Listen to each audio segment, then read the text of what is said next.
Nesse vídeo vamos ver como foram as questões de biologia da prova da FUVEST no ano de 1982. Para essa edição também tivemos um gabarito oficial, foram uma prova de 96 questões, das quais 12 foram de biologia, começando ali na questão 61, indo até a questão 72. Curiosidade aqui, questão 42, um gabarito curioso, né? Colocou aqui letra E, letra B, número 9. Vamos dar uma olhada nessa questão, ela não é de biologia, só para olhar realmente assim o que pode ter acontecido ali. Será que isso significa que as alternativas E e B estariam corretas? E por que seria aquele número 9? Não sei.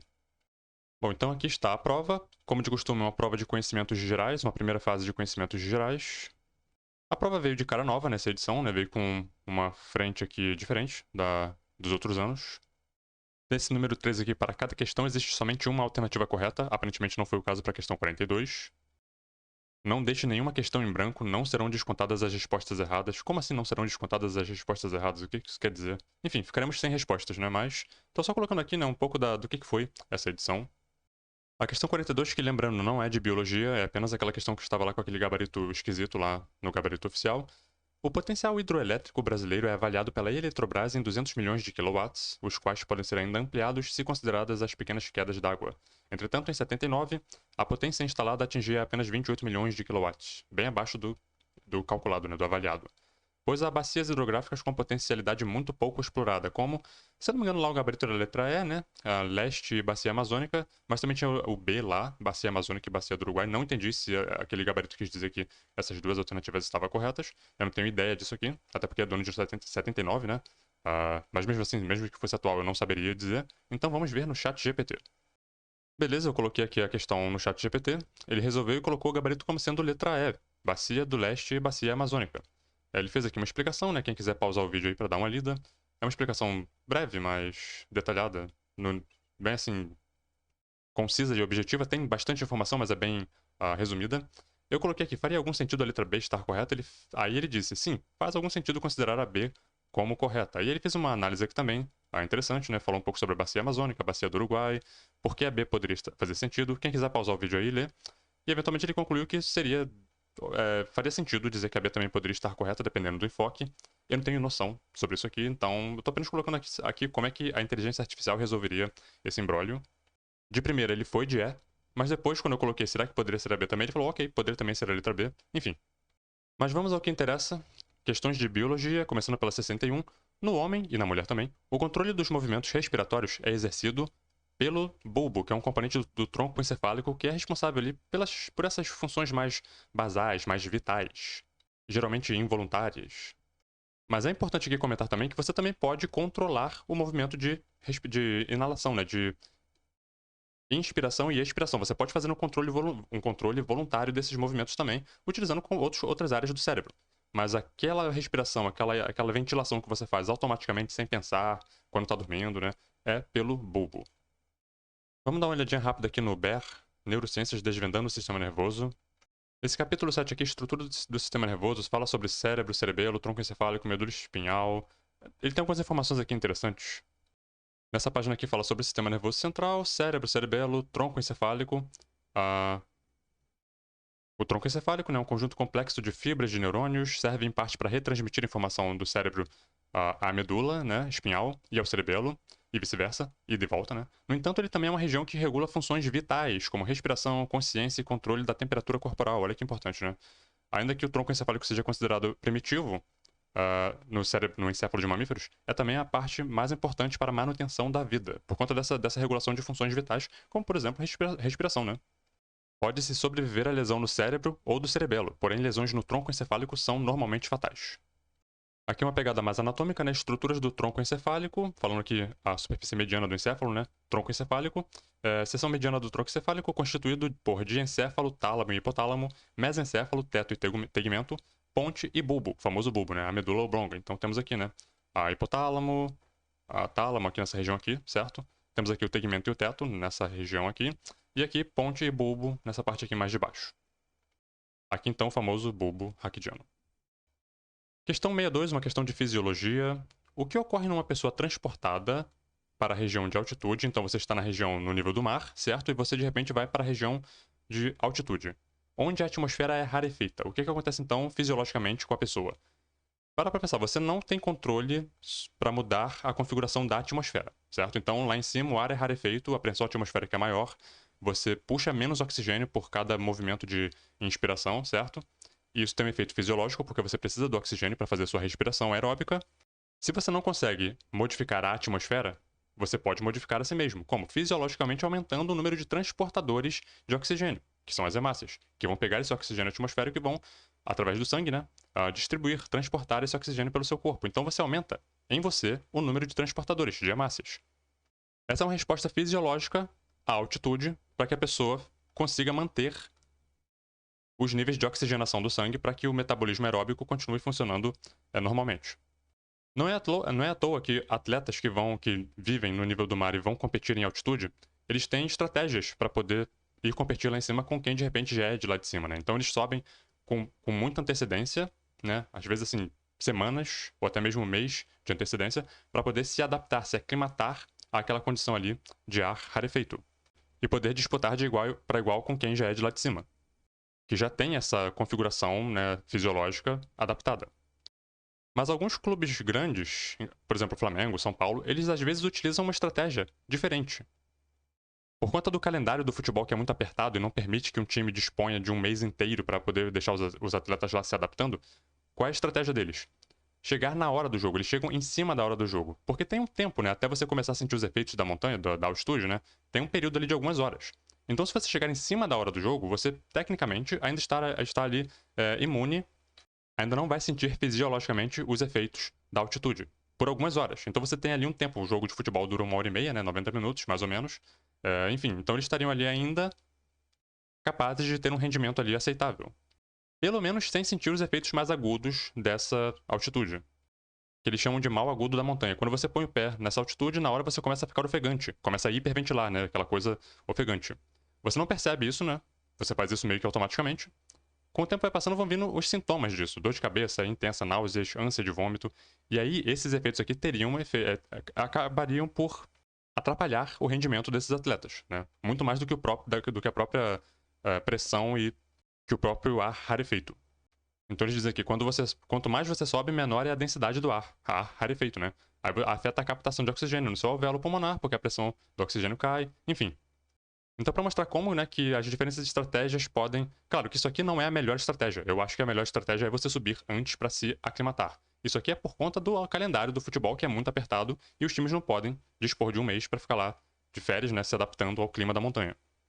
Questão 63, seguindo essa linha de raciocínio, nos alvéolos pulmonares o sangue elimina... Bom, ele vai eliminar o dióxido de carbono, que é o CO2, e vai absorver, no caso, né, o oxigênio, que vai estar entrando pela inspiração.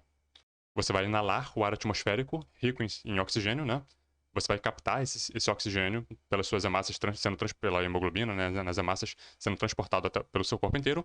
O dióxido de carbono, que é produto da respiração aeróbica, vai chegar no seu pulmão também. E você vai expirar esse ar rico em CO2.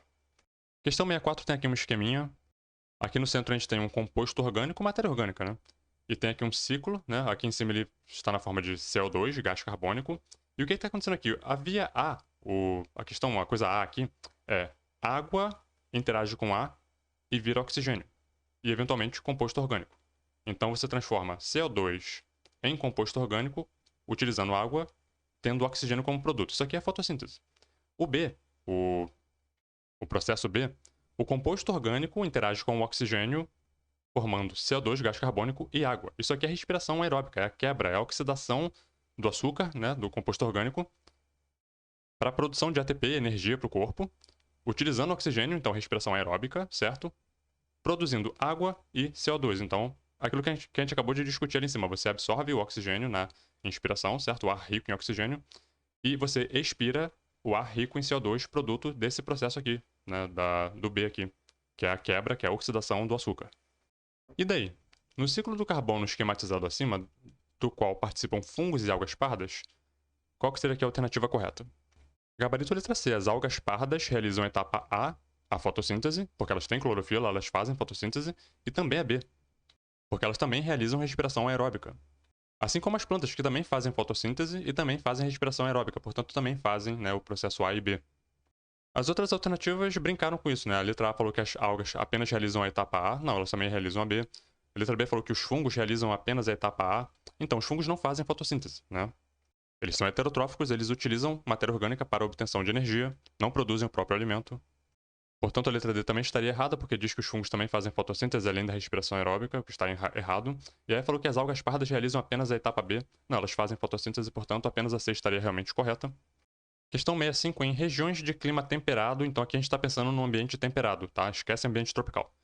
Certas árvores, pensa em árvores de clima temperado, né? No inverno, perdem as folhas e na primavera, as gemas voltam a crescer. Qual dos fatores abaixo é responsável por esse comportamento? O gabarito vai ser letra E, comprimento do dia, famoso fotoperíodo, certo? Porque a gente falou aqui de variação de estações, né? Então, por exemplo, quando você pensa no inverno, os dias são mais curtos. Na primavera, já beirando ali o verão, os dias vão ficando mais longos. E essa diferença de fotoperíodo para as plantas ela é crucial para diversos processos. Por exemplo, quebra de dormência de gemas, quebra de dormência de sementes, floração para aquelas que têm flores, certo? Então, para plantas em geral, o fotoperíodo ele é crucial para essas dinâmicas de sazonais, certo? De processos fisiológicos reprodutivos. Eu vou aproveitar para comentar uma coisa aqui. Certamente o que determina essa ativação das gemas é o comprimento do dia. Agora, intensidade de ventos, variação de temperatura, temperatura importantíssimo, né? Umidade, pressão atmosférica, tudo isso aqui, de certa forma, influenciaria nessas dinâmicas fisiológicas metabólicas da planta, sem dúvida. Todos eles, de alguma forma, influenciam qualquer processo fisiológico, seja de um vegetal, de um animal, etc. Mas para o gabarito aqui, a gente vai pensar naquela que efetivamente, de maneira direta, determina esse processo, que seria o fotoperíodo. Uma olhadinha rápida aqui na sexta edição do Thales Dyer, capítulo 19, Crescimento Vegetativo e Organogênese. Eles falam bastante sobre os efeitos do fotoperíodo em diversos processos nas plantas. Aqui ele falou: a dormência de gemas axilares em plantas lenhosas é afetada pela estação do ano, pela posição e pela idade. Então, a estação do ano aqui a gente está pensando em fotoperíodo. Por exemplo, no inverno, dias mais curtos, verão, dias mais longos. Então, os principais fatores ambientais que influenciam a dormência de gemas abrangem temperatura, luz, fotoperíodo, água e nutrientes. Vê como é que a temperatura surge aqui, né? Vê como é que a água surge aqui. Não falou de vento, mas também não falou de pressão atmosférica. O relógio circadiano e os genes do florescimento, como FT, CO, enfim, junto com o fitocromo A, estão envolvidos no controle da dormência em árvores deciduais. Decíduo é aquela árvore que perde as folhas, né? Em relação às exigências do fotoperíodo e do resfriamento. 66. Os líquens formados pela associação de algas e fungos com alto grau de interdependência constituem um exemplo de uma relação simbiótica de mutualismo. 67. Cobras, que se alimentam exclusivamente de roedores, são consideradas... Bom, considerando que esses roedores sejam consumidores... Que esses roedores sejam consumidores primários, considerando que eles consumam vegetais, né, produtores, as cobras que se alimentam deles seriam consumidores secundários, certo? Então aqui, por exemplo, uma cadeia alimentar, né? Planta, produtores, camundongo, que é um roedor, consumidor primário, cobra, que come o camundongo, um roedor, consumidor secundário. Enfim, a complexidade aqui está no fato de que muitos roedores, quando ele coloca lá roedores, muitos roedores são onívoros, né? Eles comem plantas, frutos, sementes, mas também podem consumir carne, né? E a gente fica naquele dilema, né? Porque se a cobra comer um roedor que por alguma razão ali esteja consumindo carne, né? Ela vai estar sendo consumidora terciária nessa dinâmica trófica. Enfim, é sempre mais seguro quando for fazer uma questão assim colocar o consumidor primário como sendo um animal que é essencialmente herbívoro. Como, por exemplo, um inseto, né? Um gafanhoto, enfim. Porque o consumidor primário sempre vai ser consumidor primário. Digo, o consumidor secundário sempre vai ser consumidor secundário. Questão 68. O homem, e a mulher também, pode adquirir o amarelão. O amarelão é aquela doença que você contrai através do parasito... São duas espécies, na verdade, né? O Necator americano e o Ancylostoma duodenale. E você contrai esses parasitos andando descalço sobre o solo úmido. Eles entram por via cutânea e você passando ali descalço nesse solo úmido que contém esses parasitos, você contrai então essa doença. O amarelão é a famosa ancilostomose, por causa do ancilostoma, né? Do parasito ancilostoma. E aqui tá aqui um indivíduo, né? Passando ali descalço na roça. Ele acaba contraindo ali o ancilostoma, o amarelão, né? Por conta desse contato ali com o parasito. 69. Onde ocorre a respiração celular? Ora, nas mitocôndrias, certo? A respiração celular, né, o metabolismo aeróbico, vai ter a fase anaeróbica, quando a glicose, o açúcar, entra na célula, tem ali a glicólise, que é a parte anaeróbica do metabolismo do açúcar, certo?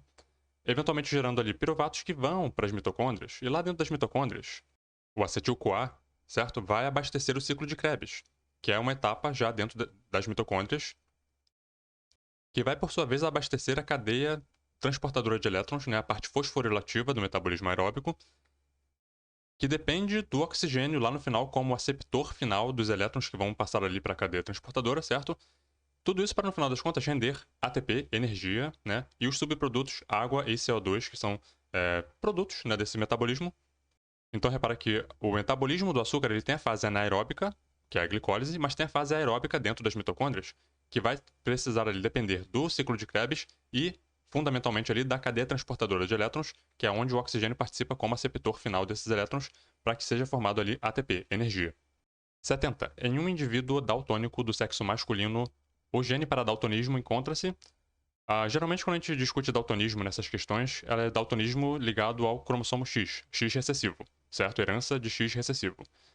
Nesse caso aqui, a gente vai pensar que esse indivíduo do sexo masculino ele vai ter esse gene em todas as suas células somáticas. Ele vai herdar o X afetado da mãe, do pai ele vai herdar o Y, certo? E ele vai ter aquele genótipo X com o gene recessivo, que determina o daltonismo, mais o Y.